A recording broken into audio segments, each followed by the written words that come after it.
কিন্তু জেনে রাখো এখানে ওয়াশ করতে আসছেন, ঠিক আছে? আয়নাগর না, এখানে ফাজিবাদ না, এখানে কোনো রাজনীতির আলোচনা এখানে চলবে না। আপনি কি বক্তব্য দিচ্ছেন এখানে? রাজনীতির কোনো নো অনলি ওয়াশ, কোন রাজনীতির বক্তব্য এখানে দেবেন না। সেটা কিসের রাজনীতি না, তবে আয়নাগরের কথা কেন বললেন? ফাজিবাদ কেন বললেন? চিত্রটা তুলে ধরলাম। নো, এটা চিত্র, আমি তো বললাম নো, নো, এভাবে তো বলা সিস্টেম না। এখানে আলেমরা আছে, যে থাক, আমি আপনাকে নিষেধ করলাম কোন রাজনৈতিক কথা যদি বলতে হয় আপনাকে আমি। এটা কেমন বিষয়? একজন আলেম বলবে। আপনি তর্ক করেন না, আমার সঙ্গে তর্ক করেন না, আমি তর্ক পছন্দ করি না। আর খতিব সাহেব, আমি ওরকম বক্তব্য শুনলে ওনাকে স্টেজ থেকে আপনি নামায় আনবেন। আচ্ছা আচ্ছা আচ্ছা, বাদ দেন, একজন আলেমের সম্মান আছে। না, তারপরে আমি বলতেছি আমার ওয়াজে কোনো রাজনৈতিক বক্তব্য চলবে না। আমি দেখতেছি বললাম তো, সরকার ওনার অনুভব করতেন।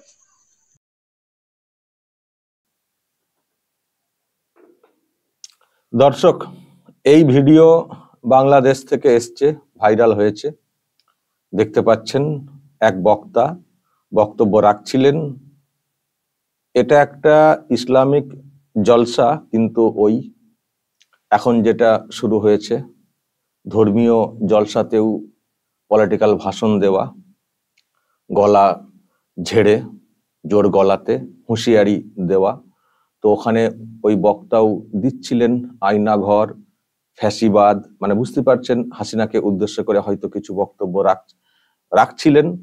ব্যাস, অন্যতম একজন উদ্যোক্তা উঠে আসেন এবং ওনার মাইকটা কার্যত কেড়ে নেন এবং বলেন যে আপনি এখানে ওয়াজ করতে এসছেন।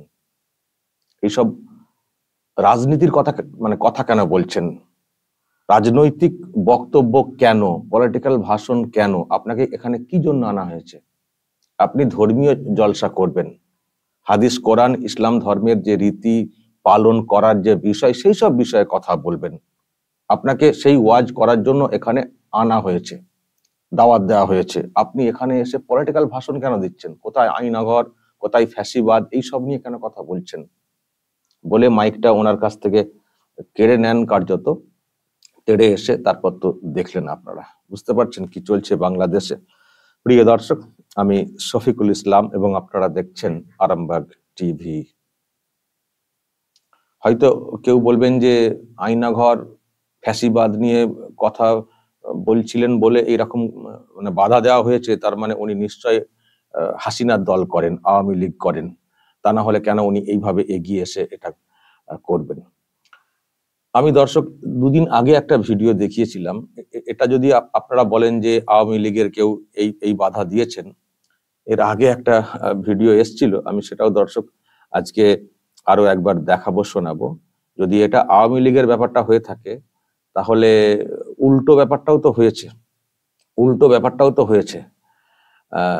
আমি শুনিয়েছি আপনাদেরকে দুদিন আগে। দেখুন, এখানে তো একেবারে ধাক্কাধাক্কি পর্যন্ত হয়ে গেছিল, ধাক্কাধাক্কি। বিএনপির ব্যাপারটা দর্শক ভালো করে শুনবেন, এখানে বিএনপির ব্যাপারটা কিন্তু উঠে এসেছিল। আমি আপনাদেরকে এই অংশটা আজকে আরো একবার শোনাই, তারপর ব্যাখ্যাতে আসবো যে কেন এই রকম পরিস্থিতি তৈরি হচ্ছে।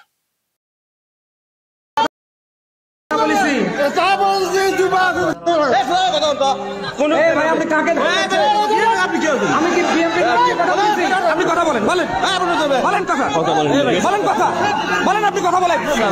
আপনার সাহস তো কম না।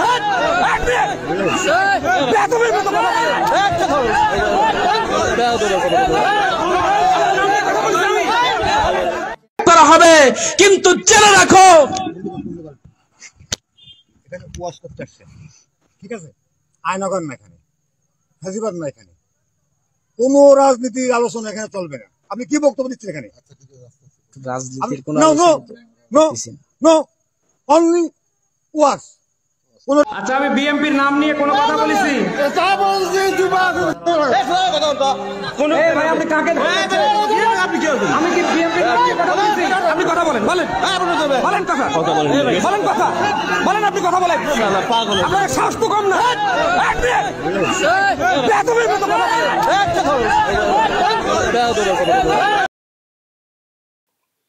এইসব চলছে, এটা তো মানে ফ্যাসিবাদ, আয়নাঘর এই নিয়ে বলতে গিয়ে মানে বিপত্তি, বা ওই বক্তার মাইক কেড়ে নেওয়া। আর এটা যেটা হয়েছিল দুদিন আগে, এটা বিএনপির নামে কিছু একটা হয়তো বলছিলেন এই বক্তা, তখন উনিও উঠে আসেন। প্রত্যেকেরই একটাই বক্তব্য যে আপনারা ওয়াজ করতে এসেছেন, ওয়াজ নিয়ে কথা বলুন। আপনারা ধর্মীয় যে বিষয়গুলো, রীতিনীতি পালনের ব্যাপার আছে, সেই সব নিয়ে কথা বলুন। কেন পলিটিক্যাল ভাষণ দিচ্ছেন? পলিটিক্যালি আপনাদের বক্তব্য রাখার কি আছে? এটা কি পলিটিক্যাল মঞ্চ? এটা ধর্মীয় জলসা হচ্ছে। ধর্মীয় ওয়াজ নসিহত যেগুলো আছে সেগুলো করবেন। মানুষ যাতে ধর্মীয় রীতিনীতি ঠিক মতো করে পালন করেন, কিভাবে পালন করবেন, কোথায় ভুল হচ্ছে, ভ্রান্তি হচ্ছে, নামাজ পড়ার কি নিয়ম, রোজা রাখার কি নিয়ম, এইসবগুলো ব্যাখ্যা করবেন, বলবেন, বোঝাবেন। এইসব নিয়ে শিক্ষা দেওয়ার যদি কিছু থাকে দেবেন। তো এটা একটা ধর্মীয় জলসার মঞ্চ, এখানে এসে পলিটিক্যাল ভাষণ কেন দিচ্ছেন? কে খারাপ কে ভালো, হাসিনা না খালেদা, অমক তমক, আর সব একেবারে শিরা ফুলিয়ে ফুলিয়ে বক্তব্য, গলা ঝেড়ে ঝেড়ে, যেন ওনারাই অ্যাকশন নিয়ে নেবেন। তো আজকে এইরকম হচ্ছে, মানে বাধা দেওয়া হচ্ছে, এটা বাংলাদেশের। আর আমি একটা কথা বলতে পারি দর্শক, আমাদের বাংলাতেও কিন্তু এইরকম শুরু হয়েছে। আমি তো কয়েকটা জলসার ভিডিও তো দেখছি, আপনারাও কেউ কেউ আমাকে পাঠিয়েছেন, এখানেও শুরু হয়েছে। দাওয়াত দেওয়া হচ্ছে ইসলামিক জলসা করার জন্য, মঞ্চে এসে পলিটিক্যাল ভাষণ দিচ্ছেন এবং যাচ্ছে তাই সব মূর্খের মতো বক্তব্য, মানে তথ্যগত মিল নেই, অশিক্ষিতের মতো সব বক্তব্য, একটা উস্কানি দেওয়া হচ্ছে, এইসব বক্তব্য চলছে, ভাষণ চলছে ইসলামিক জলসাতে, ধর্মীয় জলসাতে, যেখানে ধর্মের নানান সব রীতি বিষয়গুলো নিয়ে চর্চা করার কথা। টাকার বিনিময়ে তারা আসছেন, ফিজ নিয়ে এসে পলিটিক্যাল ভাষণ দিচ্ছেন। আর কিছু লোক আছেন তারা হয়তো এগুলোকে সাপোর্টও করছেন, ও দারুণ দিচ্ছেন হুজুর, দারুণ দিচ্ছেন। কিন্তু তারা যে কি করছেন, তারা যে কত সর্বনাশ করছেন এইসব ভাষণ দেওয়ার জন্য, তারা যে মানে অন্যদের চোখে কতটা ক্ষতি করে দিচ্ছেন, সেটা তাদের বোঝার কোনো ক্ষমতা নেই। অশিক্ষিতের মতো সব কথা বলে যাচ্ছেন, উল্টো পাল্টা কথা। অন্যদের মধ্যে স্বাভাবিক তাদের সম্পর্কে উল্টো পাল্টা বললে রাগটা হবেই। তো মানে তারা কেউ বুঝছেন না, যারা এইগুলোকে মদত দিচ্ছেন, যে আখেরে কি জিনিসটা দাঁড়াবে। আর ওইসব মানে মোল্লা মৌলবীরা তারা ভাবছেন ওহ বিরাট ব্যাপার, একটা বড় বড় ভাষণ দিয়ে দিচ্ছেন, সেই ভাষণে মানে হয়তো ভাবছেন এরকম গরম গরম ভাষণ দিলে আরো দাওয়াত আসবে, হুজুর হেভি টিপ ধরেছেন। এই যে কি টিপ, একটা হলেই ব্যাস, হুজুরকে আর খুঁজে পাওয়া যাবে না। তো হয়েছে, আমাদের বাংলাতেও শুরু হয়েছে এইসব, খুব বড় বড় ভাষণ চলছে, খুব বড় বড় ভাষণ চলছে। ওয়াজের জন্য আনা হচ্ছে। আবার বলছি, এই যে যেটা এখানে বললেন যে আপনি ওয়াজ করুন না, ধর্মীয় ব্যাপারগুলো, আধ্যাত্মিক যে ব্যাপারগুলো আছে ওইগুলো বলুন না, ওইগুলো ঠিক যা বলার ব্যাখ্যা দেওয়ার দিন না। আপনি এইসব করছেন কেন? ফ্যাসিবাদ, অমক আয়নাঘর, অমক তমক, মুজিব, তারপরে হয়তো উল্টো দিকে ওই বিএনপির ব্যাপারটাও শুনছিলাম, এইসবের এত কি আছে? তো এখন ওখানে দেখছি প্রতিবাদ শুরু হয়েছে। আর হুজুরদেরকেও যে এইভাবে অসম্মানিত হতে হচ্ছে, মানে ওই যে দোষ, নিজেদের দোষ, নিজেদের আওকাত বুঝছেন না, নিজেদের গন্ডি বুঝছেন না, ভাবছেন যে মাইক পেয়েছি মানে যা খুশি বলতে পারি।